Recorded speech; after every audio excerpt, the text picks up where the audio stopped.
देश व प्रदेश में स्काउटिंग की गतिविधियों को सुचारू रूप से चलाने के लिए राष्ट्र में स्काउटिंग की गतिविधियों के लिए भारत सरकार द्वारा 2 सामाजिक संगठनों भारत स्काउट एंड गाइड्स और हिंदुस्तान स्काउट एंड गाइड्स को मान्यता दी गई है। प्राचीन भारतीय गुरुकुल शिक्षा पद्धति से प्रेरणा लेकर गोरों ने अकादमिक शिक्षा में स्काउटिंग प्रशिक्षण पाठ्यक्रम का सृजन किया, लेकिन इससे हिंदुस्तानी बच्चों को अनुमति नहीं दी गई। 1928 में स्काउटिंग प्रशिक्षण से वंचित हिंदुस्तानी विद्यार्थियों के लिए पंडित मदन मोहन मालवीय ने पंडित राम वाजपेयी के नेतृत्व में सभी भारतीय स्काउट संगठनों को साथ लेकर Hindustan scout and guides association का गठन किया।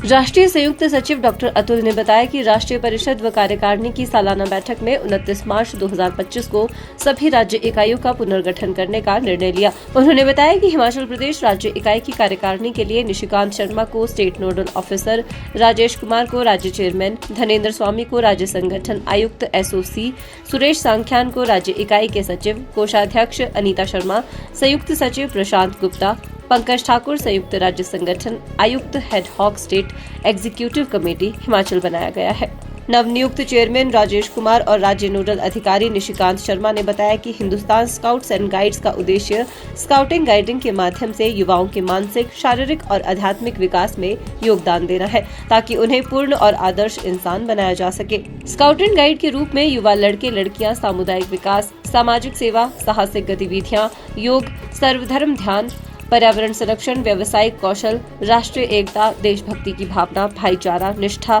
अनुशासन और नेतृत्व गुणों आदि से संबंधित बहुत सी गतिविधियां कर सकते हैं। ये गतिविधियां युवाओं को अच्छे नागरिक बनने में सक्षम बनाती है। 1928 में भारत रत्न महामना पंडित मदन मोहन मालवीय जी ने हिंदुस्तान स्काउट्स गाइड्स एसोसिएशन की स्थापना करी थी, जो उस वक्त में वंचित हिंदुस्तानी बच्चों को स्काउटिंग प्रशिक्षण के लिए अपना कार्य आरंभ कर रही थी। 1913 में स्काउटिंग को लेकर के अंग्रेजों ने केवल गोरे, यूरोपियन और एंग्लो इंडियन बच्चों के लिए अनुमति दे रखी थी और उसका नाम British scouts and guides BSG था। आज़ादी के बाद 1998 में जब अटल बिहारी वाजपेयी जी प्रधानमंत्री बने तो हिंदुस्तान स्काउट्स गाइड्स का 1998 में पंजीयन हुआ। श्री साहेब सिंह वर्मा जी उस वक्त मुख्यमंत्री दिल्ली थे। उनके सहयोग से पहली पंजीकृत सोसाइटी में वो अध्यक्ष बने, पंजीकृत सोसाइटी के पहली कार्यकारिणी के वो अध्यक्ष बने और उसके बाद से लगातार हिंदुस्तान स्काउट्स गाइड्स पूरे देश में जो पहले से काम कर रहा था, सरकारी अनुदान लेते हुए हर राज्य में, हर जिले में अपना उन स्कूलों में प्रशिक्षकों के द्वारा स्काउटिंग का प्रशिक्षण दे रहा है। 2017 में भारत सरकार के खेल मंत्रालय के एक विशेष आदेश में हमारे जैसे सभी मान्यता प्राप्त संगठनों पर 70 वर्ष से वरीय सदस्यों के लिए पदभार ग्रहण पद पर रहना रोक दिया गया था और उसलिए उसी आदेश के आलोक में तुरंत प्रभाव से 70 वर्ष से अधिक सेवा निवृत्त करने का आदेश जारी हुआ। हमारी संगठन के अंदर में ज़्यादातर वयस्क लोग थे, बुजुर्ग लोग ही थे और एक बड़ी संख्या में लोगों ने पद छोड़ा, नई कार्यकारिणी बनना शुरू हुई। मगर कुछ सदस्यों द्वारा इसकी चुनौती के लिए वो माननीय अदालत रोहिणी और दिल्ली उच्च न्यायालय में गए,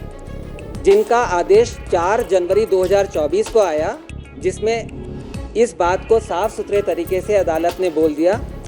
कि यह संभव नहीं है। सरकारी मान्यता प्राप्त करने वाले सभी संगठनों को सरकार के बनाए हुए नियमों का अनुपालन करना आवश्यक है। इस आधार पर खेल मंत्रालय द्वारा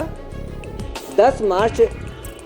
और दिल्ली उच्च न्यायालय के इस आदेश के ऊपर ही खेल मंत्रालय द्वारा 11 मार्च 2025 को रिजल्ट ऑर्डर पास हुआ। यह आदेश स्पष्ट रूप से इसमें उन लोगों के नाम भी लिखे हुए हैं, जिसमें यहाँ कुमारहट्टी के वेंकटेश कॉलेज के चेयरमैन भरत अरोड़ा का नाम है कि वो राष्ट्रीय चेयरमैन के रूप में अपने आप को जो दिखा रहे हैं वो गलत है और हाँ, मंत्रालय इसे कंफर्म नहीं कर रहा है। उसके बाद 29 मार्च 2025 को हिंदुस्तान स्काउट्स गाइड्स की राष्ट्रीय परिषद बैठक में यह तय हुआ कि सभी राज्य इकाइयाँ जहाँ महत्वपूर्ण पद रिक्त हैं, तदर्थ कमेटी बना करके सुचारू रूप से उसकी व्यवस्था चलाने के लिए करा जाए। और इसी क्रम में हिमाचल प्रदेश में हमारे सचिव सुरेश साख्यान के साथ हमारे सभी सदस्य श्री राजेश दलाल जी और श्री निशिकांत जी ने जुड़ करके अभी तदर्थ कमेटी आज बनाई है और जल्द ही व्यवस्थित तरीके से राज्य इकाई का चुनाव होगा, जिसमें प्रदेश अध्यक्ष, प्रदेश उपाध्यक्ष और अन्य पद चुने जाएंगे और नियुक्त किए जाएंगे। हिमाचल न्यूज़ 24/7 के लिए शिमला से हरदेव कुमार के साथ सपना शर्मा की रिपोर्ट। आप देख रहे हैं हिमाचल न्यूज़ 24/7।